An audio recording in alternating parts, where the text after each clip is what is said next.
Assalamualaikum warahmatullahi wabarakatuh. Perkenalkan, nama saya Niketut Kawarikawadana Skiarta dari kelas 11 MIPA 3 nomor urut 28 SMA Negeri 7 Purworejo akan menyampaikan materi mengenai perlawanan rakyat Mataram. Kerajaan Mataram adalah salah satu kerajaan yang berdiri di masa penjajahan Belanda. Seperti layaknya kerajaan lain, kerajaan ini juga menentang monopoli perdagangan VOC. Salah satu sultan yang menentang VOC adalah Sultan Agung. Di masa pemerintahan Sultan Agung juga, kerajaan Mataram mengalami perkembangan yang sangat pesat. Penyerangan pertama Mataram ke VOC terjadi pada tahun 1628 dan masih mengalami kegagalan. Penyerangan kedua terjadi di tahun 1629. Penyerangan ini berhasil membuat benteng Hollandia runtuh. Lalu, bagaimana kelanjutannya?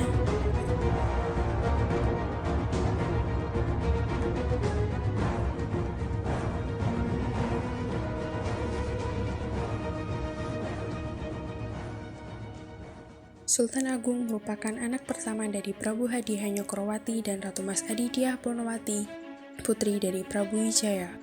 Sultan Agung lahir di Mataram, Yogyakarta, tepatnya di Kota Gede pada 14 November 1593. Sultan Agung Hanyokrokusmo memiliki nama kecil Raden Mas Jatmiko yang berarti sopan dan rendah hati. Beliau juga diberi nama Pangeran Rangsang yang artinya bergairah. Sultan Agung melakukan penyerangan dua kali kepada VOC, yaitu pada tahun 1628 dan tahun 1629. Selama masa penyerangannya, Sultan Agung dan pasukannya berhasil merebut benteng Hollandia dari VOC. Sultan Agung wafat di Mataram, persisnya di Bantul pada 1645 dan dimakamkan di Istana Kesultanan Agung. Atas jasa-jasanya sebagai pejuang dan budayawan, Sultan Agung ditetapkan menjadi pahlawan nasional Indonesia berdasarkan SK Presiden nomor 106/TK/1975 tanggal 3 November 1975.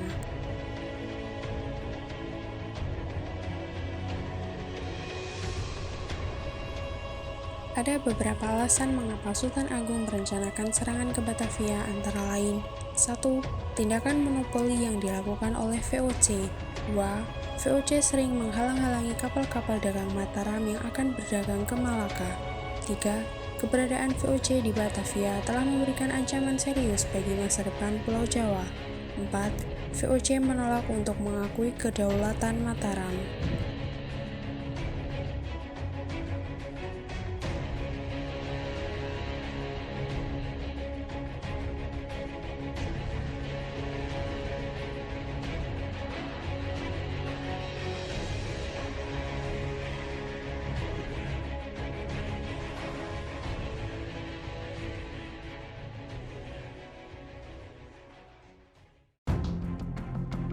Pada tahun 1621, Mataram mulai menjalin hubungan dengan VOC.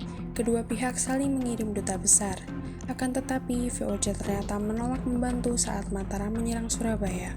Akibatnya, hubungan diplomatik kedua pihak pun terputus. Pada tanggal 22 Agustus tahun 1628, Tumenggung Bahurekso dari Kendal yang diberi titah Sultan Agung memimpin penyerbuan ke benteng Belanda di Batavia mendaratkan 59 perahu berisi 900 prajurit ke Teluk Jakarta. Strategi serangan pasukan Sultan Agung di Batavia pada tahun 1628 adalah dengan membendung Sungai Ciliwung agar benteng VOC kekurangan air. Pada waktu itu yang menjadi Gubernur Jenderal VOC adalah Jan Pieterszoon Koen. Armada Bahurekso beralasan kedatangan mereka untuk berdagang dengan Batavia. 3 hari setelahnya, 7 kapal Mataram kembali datang ke Teluk Jakarta untuk meminta surat jalan dari VOC agar dapat berlayar ke Malaka yang saat itu berada di bawah kekuasaan VOC. Pada tanggal 25 Agustus tahun 1628, 27 kapal Mataram lagi masuk ke Teluk Jakarta, tetapi berlabuh agak jauh dari Kastil. Di sebelah selatan Batavia, serdadu Mataram mulai tiba dengan panji perang berkibar. Serangan pertama pasukan Mataram pun dimulai pada tanggal 27 Agustus tahun 1628.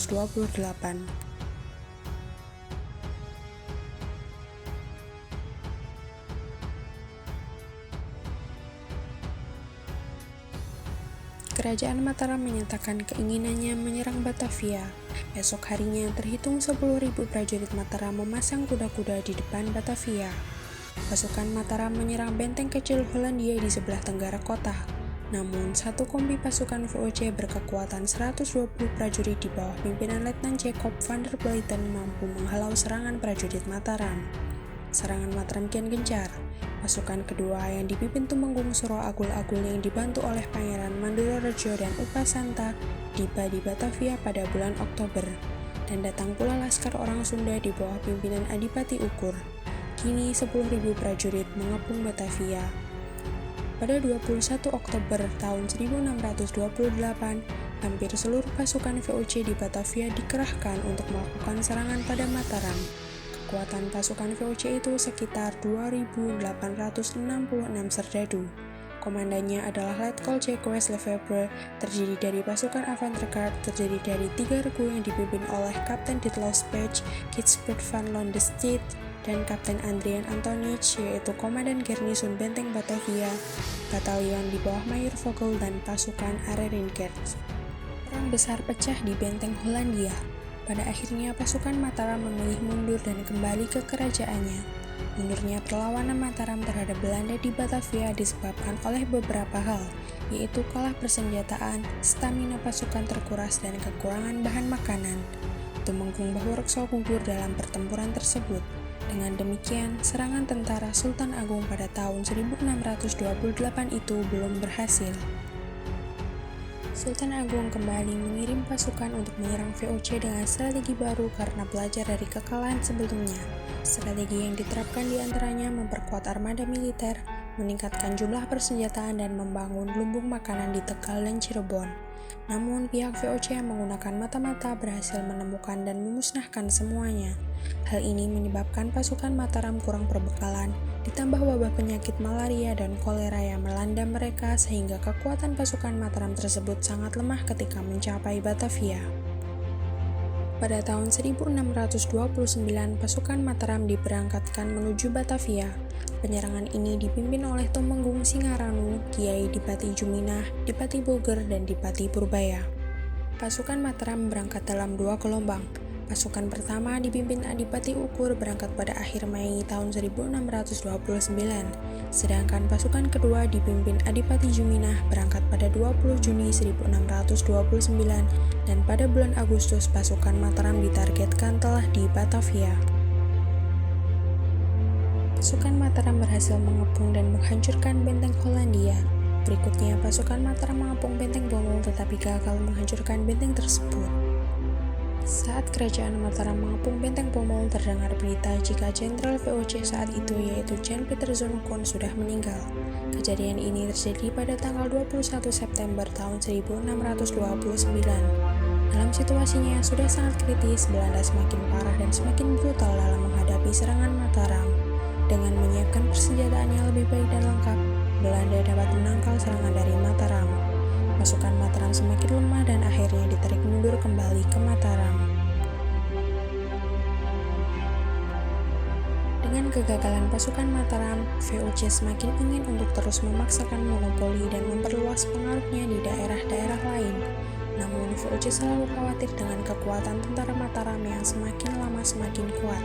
Tentara VOC juga selalu berjaga-jaga untuk mengawasi tingkah laku pasukan Mataram. Pasukan Sultan Agung tidak pernah menyerah dan selalu berusaha untuk bisa menggagalkan rencana VOC untuk memperluas kekuasaan dan monopoli perdagangannya. Sultan Agung yang cerdas itu kemudian menggunakan kemampuan diplomasi. Melalui kemampuan diplomasinya, Sultan Agung berhasil memaksa VOC untuk mengakui eksistensi Mataram dan Sultan Agung menjadi yang di Pertuan Agung. Hal ini dibuktikan dengan pengiriman upeti secara periodik dari VOC ke Mataram. Perlawanan pasukan Sultan Agung terhadap VOC mengalami kegagalan, namun semangat dan cita-cita untuk melawan dominasi asing terus tertanam pada jiwa Sultan Agung dan para pengikutnya.